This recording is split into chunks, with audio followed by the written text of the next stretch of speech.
Jnana the path of knowledge.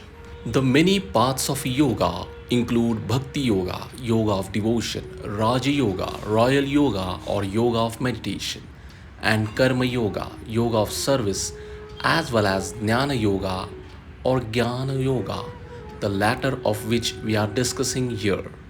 The path of knowledge or Jnana Yoga is the experiential knowledge of the self. The literal translation of Jnana or Gyan is knowledge. This yogic path emphasizes wisdom through a cognitive engagement with the divine. A Jnana yogi begins on the spiritual path with scriptures, self study, and talks by masters.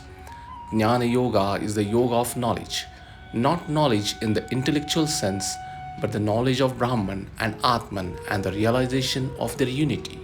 Where the devotee of God follows the promptings of the heart, the jnani uses the powers of the mind to discriminate between the real and the unreal, the permanent and the transitory. Jnanis, followers of non dualistic or Advaita Vedanta, can also be called monasists, for they affirm the sole reality of Brahman.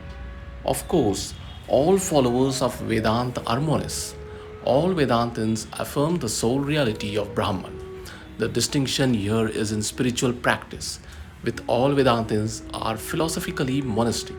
In practice, those who are devotees of God prefer to think of God as distinct from themselves in order to enjoy the sweetness of relationship. Jnanis, by contrast, know that all duality is ignorance. There is no need to look outside ourselves for divinity. We ourselves already are divine. What is it that prevents us from knowing our real nature and the nature of the world around us? The wheel of Maya. Jnana Yoga is the process of directly rending that wheel, tearing it through a two-pronged approach. An unreal universe. The first part of the approach is negative.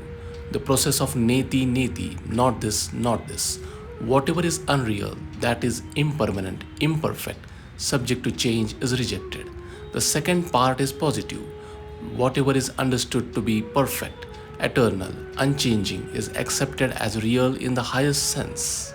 Are we saying that the universe that we apprehend is unreal? Yes and no.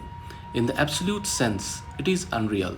The universe and our perception of it have only a conditional reality, not an ultimate one. To go back to the reference to the rope and the snake, the rope, that is Brahman, is perceived to be the snake, that is, the universe as we perceive it. While we are seeing the snake as a snake, it has a conditional reality. Our hearts palpitate as we react to our perception. When we see the snake for what it is, we laugh at our delusion that it was only a rope and not snake. Similarly, whatever we take in through our senses, our minds, or intellects is inherently restricted by the very nature of our bodies and minds. Brahman is infinite. It cannot be restricted. Therefore, this universe of change, of space, time, and causation cannot be the infinite, all pervading Brahman. Our minds are circumscribed by every possible condition. Whatever the mind and intellect apprehend cannot be the infinite fullness of Brahman. Brahman must be beyond what the normal mind can comprehend. As the Upanishads declare, Brahman is beyond the reach of speech and mind, yet what we perceive can be no other than Brahman. Brahman is infinite, all pervading, and eternal. There cannot be two infinites. What we see at all times can only be Brahman. Any limitation is only our own misperception. Jnanis forcefully remove this perception through the negative process of discrimination between the real and the unreal, and through the positive approach of self affirmation. Self affirmation. In self affirmation, we continually affirm what is real about ourselves. We are not limited to a small physical body. We are not limited by our individual minds. We are spirit. We were never born. We will never die. We are pure, perfect, eternal, and free. That is the greatest truth of our being.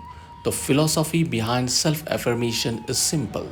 As you think, so you become. We have programmed ourselves for thousands of lifetimes to think of ourselves as limited, puny, weak, and helpless. What a horrible, dreadful lie this is, and how incredibly self destructive. It is the worst poison we can ingest.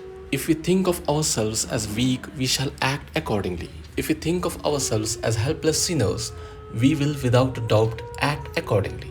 If we think of ourselves as spirit, pure, perfect, free, we will also act accordingly. As we have drummed the wrong thoughts into our minds again and again to create the wrong impressions, so we must reverse the process by drumming into our brains the right thoughts, thoughts of purity, thoughts of strength, thoughts of truth.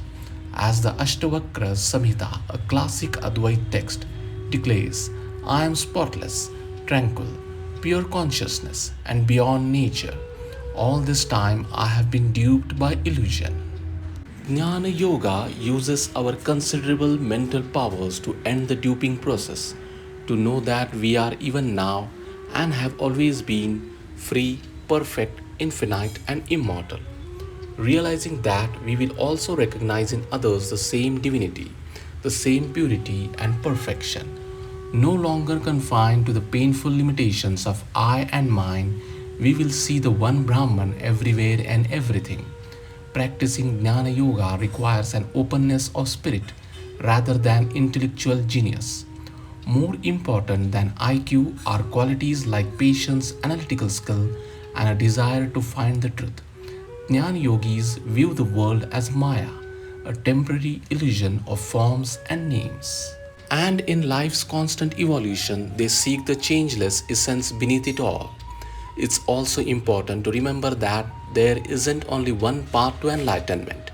You may choose to combine this path with karma or Raja Yoga, or walk just one. It all depends on your personality and circumstances.